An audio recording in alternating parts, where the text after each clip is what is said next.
Paul Volcker is going to speak there in Colombia. He is the chairman of the Economic Recovery Board. Tough position right now. Let's listen in to what he has to say. Before the crisis, I don't think that's going to happen. Too many weaknesses, flaws, uncertainties have been exposed. I do think it's appropriate. You know, this never quite known what this center of capitalism and society was all about. But I now realize, I mean, there are challenges to capitalism and society. And I want it known that I think capitalism will survive this crisis. Capitalism in most respects. I'm not so sure about the financial respects. That will take a little revision. This isn't any ordinary crisis, and one of the things that has kind of shocked me, I guess that's the right word, and shocked, I'm sure, many of you, is the extent to which it's become international. If we could sit here, if we sat here a year ago, I would have made a few comments that this is a pretty bad crisis.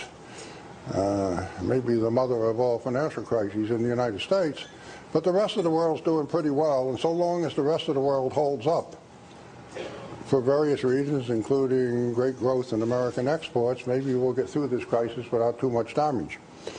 Well, that may have been correct if the rest of the world held up. The rest of the world has not held up, as you well know. And it's just amazing to look at some of the figures. Industrial production in most countries is going down faster than in the United States.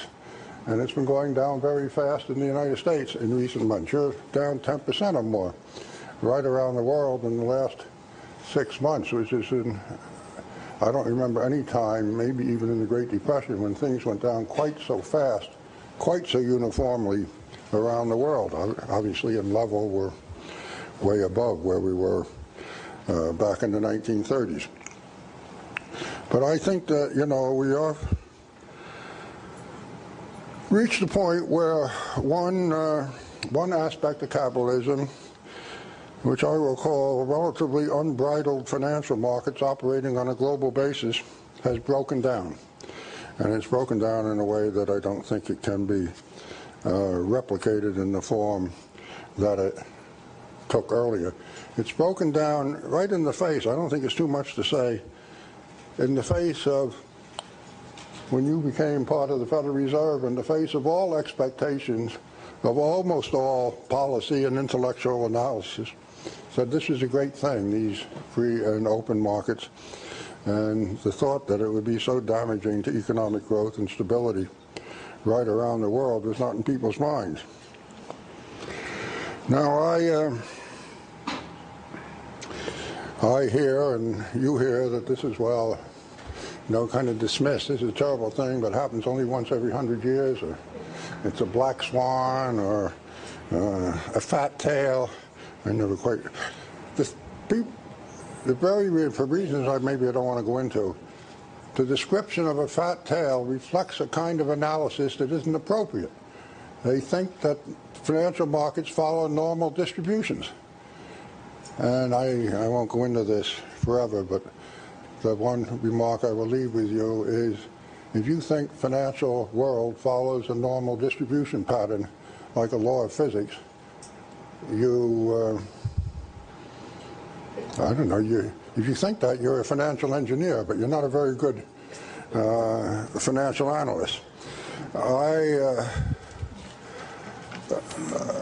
I get a little annoyed. This is an exceptional crisis, as many people have pointed out. It's not like the typical recession in the United States or elsewhere during the post-war period or most of earlier history. Let me just make a footnote to my comments to express a little annoyance. I shouldn't be annoyed, but I keep reading. It's not like earlier crises. Earlier crises were all invented by the Federal Reserve. The Federal Reserve tightened money, the economy went down, they eased money, the economy goes up. But the implication is, I don't know, the Federal Reserve is some kind of serial killer.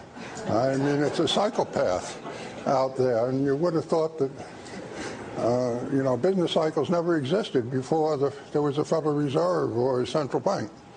Let me just say for the record, business cycles reflect imbalances in the economy as time passes. It takes different form. There used to typically be inventory excesses, plant and equipment excesses, sometimes housing excesses, sometimes all of them.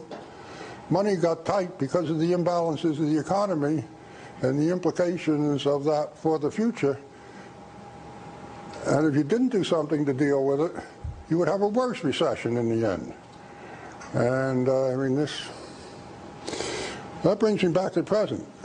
You pointed out nobody did anything about imbalances that a lot of people pointed to. The United States spent too much, 5% or more than we were producing. China exported too much. They sent the money back here. It was all kind of nice. We got cheap goods, kept the inflation rate down. They kept their production up. But it was an unsustainable phenomenon. But nobody wanted to do anything about it. And you could even rationalize it. You can talk about monetary policy. Where were they? More likely, you talk about fiscal policy when we were overspending all this time. What about exchange rate policy? What about Chinese policy? There are all kinds of contributors to the problem. And one of my favorite contributors, only appropriate for an academic institution, is that we poured out so many financial engineers that succeeded in obscuring the weakness of the credits, that the crisis went on for some years longer than it had to go on in other circumstances. I have a grandson who's pretty good at mathematics. He went off to another university. I said, "Colin, what do you want to do when you grow up?" He said, "I want to become a financial engineer." My heart sank. Along with some other young men. But he became a financial engineer for a while. Fortunately, he's left that field. But my daughter sent him, she read some comment, a disparaging comment I'd heard said about financial engineers in the press someplace. She sent it out to my grandson and says, "Look what your grandfather's saying." And he sent me a note and he said, "Grandpa, don't blame it on us. We were just following the orders of those guys up above, getting those big salaries that told us to design all this stuff."